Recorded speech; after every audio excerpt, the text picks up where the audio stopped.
What if I told you there's a secret recipe for, well, everything? I mean, a single set of rules that builds galaxies, ecosystems, and even our own thoughts. Well, today we're diving into a powerful idea that claims to be just that, a unified theory of complexity. So here's the big question, right? How does our universe get from, well, simple stuff to all the incredibly complex things we see all around us? I mean, think about it on the biggest scale imaginable. You start with these massive clouds of simple dust and gas, and somehow they pull themselves together into these magnificent, swirling galaxies. And then you can zoom right in down to our own planet. The same kind of magic happens here, creating these unbelievably intricate living ecosystems where absolutely everything is connected to everything else.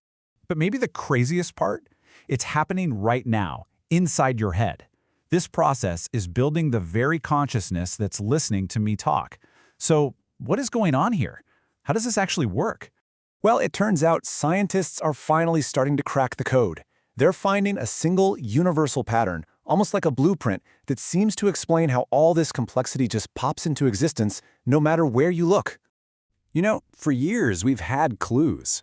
The problem was, everyone was kind of stuck in their own little corner. The physicists were over here, the biologists were over there. They were all holding a piece of the same puzzle, but nobody was putting it all together. We needed that one big idea to link everything up. So what is that big idea? Well, it all boils down to 5 foundational rules. You can think of them like the absolute, non-negotiable rules of the game for building anything complex. Okay, so what are they? We've got open systems, intrinsic drive, constraint, feedback, and emergence. These 5 things are our roadmap. So let's break them down one by one. All right, rule number 1. Complex things cannot be sealed in a box. They have to be open to the world, constantly taking in energy or information. It's kind of like a river versus a stagnant pond. Without that constant flow, everything just falls apart. Rule 2 is all about tension. See, complex systems are never perfectly balanced or relaxed. There's always this underlying restlessness, this imbalance, and that's the engine. That's what keeps things interesting and stops them from just sitting there doing nothing. Next up, number 3, you need rules. You need constraints. Order doesn't just appear out of chaos on its own. It needs something to give it shape. The perfect example is a river. The water has all this energy, but it's the riverbanks, the constraints, that channel that energy into a powerful, flowing river. Okay, rule 4 is feedback. This is how systems learn and adjust on the fly. You've got feedback that says, whoa, that's not working, let's correct that, which keeps things stable. And then you have feedback that says, yes, more of that, which helps the system grow. It's this constant dance between the two that keeps it balanced. And the last rule, number 5, this is where the real magic happens. It's called emergence. When all the other rules are in play, the system as a whole suddenly starts to do something new, something you never would have guessed by just looking at the individual pieces. The whole literally becomes greater than the sum of its parts. So, okay, we've got the rules of the game, but how do those rules actually build stuff? Well, that's where we get to the engine itself. It's a 5-step cycle that puts all these rules into action. This 5-step cycle is the real powerhouse. And notice that arrow looping right back to the beginning? That's key. This is not a one-and-done deal. The engine is always running, and each time it completes a cycle, it creates the raw materials for the next, even more complex level. It's constantly building on itself. So step 1 of the engine. It all kicks off with that restlessness we talked about. That constant flow of energy keeps the system on a low boil, just simmering with potential, always ready for something new to happen. Then, step 2, you get these balancing forces. Think of it like a tug-of-war between total chaos and rigid order. The system gets pulled right into this perfect sweet spot in the middle, what some people call the edge of chaos. It's not locked down, but it's not flying apart either. It's where all the creative stuff happens.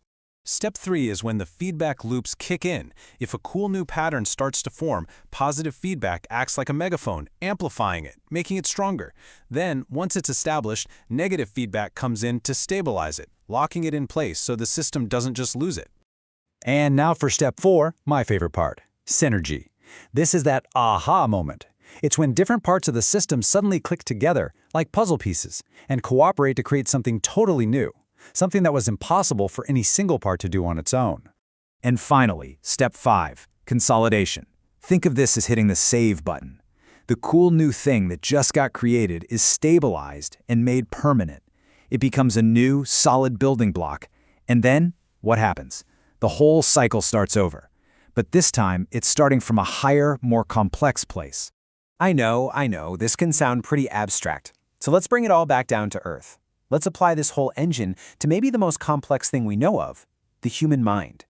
Okay, so you know how a thermostat in your house works, right? It uses a simple feedback loop to keep the temperature just right.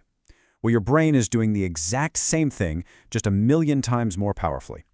Every time you learn something new through trial and error, that's a feedback loop. Every feeling of reward or punishment, that's a feedback loop, helping you learn and stay mentally balanced. This really brings home that classic idea, doesn't it? The whole is more than the sum of its parts. Turns out, it's not just some philosophical saying, it's a literal description of emergence happening right inside your skull. And this gives us a powerful way to think about consciousness itself. Maybe it isn't some weird, spooky ghost in the machine. Maybe consciousness is simply what emergence feels like from the inside. It's what happens when all those different parts of your brain, your senses, your memories, your emotions, your language, all synergize and work together as one. So this engine is amazing. It builds everything we know. But what happens when it breaks down? Because understanding how things fall apart is just as important, if not more so, than understanding how they're built. Basically, there are three main ways it can go wrong. You can have a collapse, where the whole system just breaks down into something much simpler.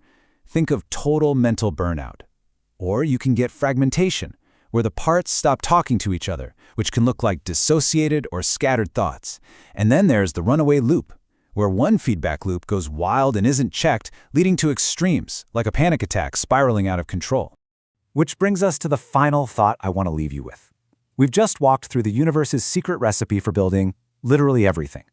So now that you know the ingredients, that you need to stay open, you need creative tension, you need feedback and synergy, how can you use this blueprint to build better systems in your own world, in your work, in your relationships, or even just inside your own mind?